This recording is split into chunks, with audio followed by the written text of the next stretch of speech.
C'est un pays de bocage, verdure et herbes grasses à perte de vue. Le royaume de la volaille de Bresse. Poulets, poulardes et chapons sont en liberté. Sous le doux soleil du mois de mai, c'est un nouveau cycle qui commence, celui de l'élevage des dindes de Bresse. Elles ne sont pas encore dehors. Joseph Sachta vient les voir plusieurs fois par jour.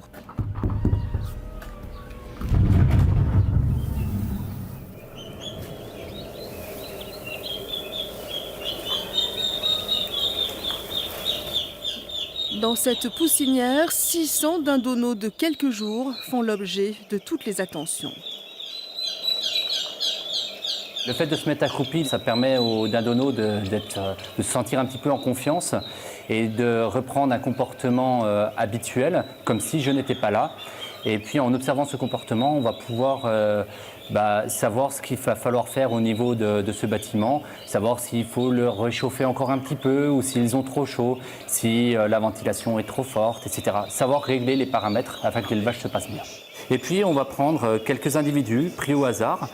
On va tâter ce qu'on appelle le jabot, savoir s'ils ont bien consommé la nourriture qu'on leur a donnée. Et puis, regarder au niveau des filets si l'animal est bien rond. Un animal qui est bien rond, tel que celui-ci, est un animal en bonne santé. Voilà, ils ne sont vraiment pas farouches, ils nous connaissent, ils ont l'habitude, on fait ça tous les jours. C'est un petit rituel. Alors, on ne prend pas tout le monde tous les jours, mais c'est le petit contrôle pour être sûr que tout se passe bien. Oh, bah toi, t'as bien mangé, toi, dis donc. C'est bien. Hop, voilà, allez, pépère. Et si l'éleveur met autant de soin à s'occuper de ses poussins, c'est parce qu'il doit obéir à un cahier des charges, celui de la dinde de Bresse AOP, qui date de décembre 1976.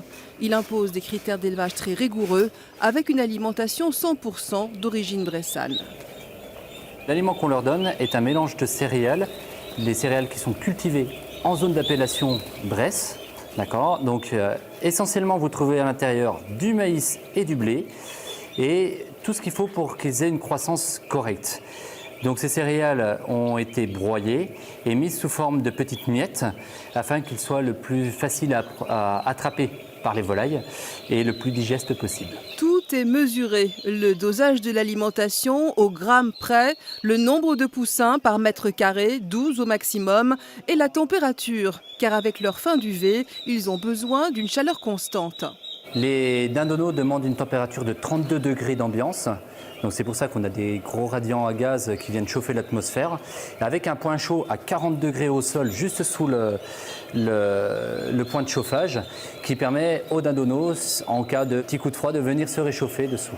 Benoît Marguin fait partie des pionniers qui ont formé un syndicat de promotion de la dinde fermière de Bresse dans les années 70 pour contrer la production de dinde industrielle.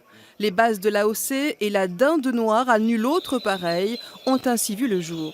On est allé trouver la couveuse et on lui a demandé de faire une souche plus particulière pour la Bresse. Et on s'attendait à avoir un refus. On a eu tout à fait l'opposé. Il nous a dit, mais je souscris complètement à votre demande. Dénommée perle noire de Bresse, cette volaille, produite par seulement 25 éleveurs qui ne comptent pas leurs heures de travail, est un fleuron de la gastronomie française. Il ne faut pas oublier que ces petites bêtes vont finir pour Noël dans les assiettes des consommateurs. Et il faut absolument qu'on arrive à avoir une volaille qui soit chargée en goût et qui soit bien ronde, bien charnue, bien gourmande, tout simplement. 10 semaines plus tard, les dindonneaux ont changé de physionomie. À la moitié de leur croissance, demain, ils vont faire connaissance avec la liberté.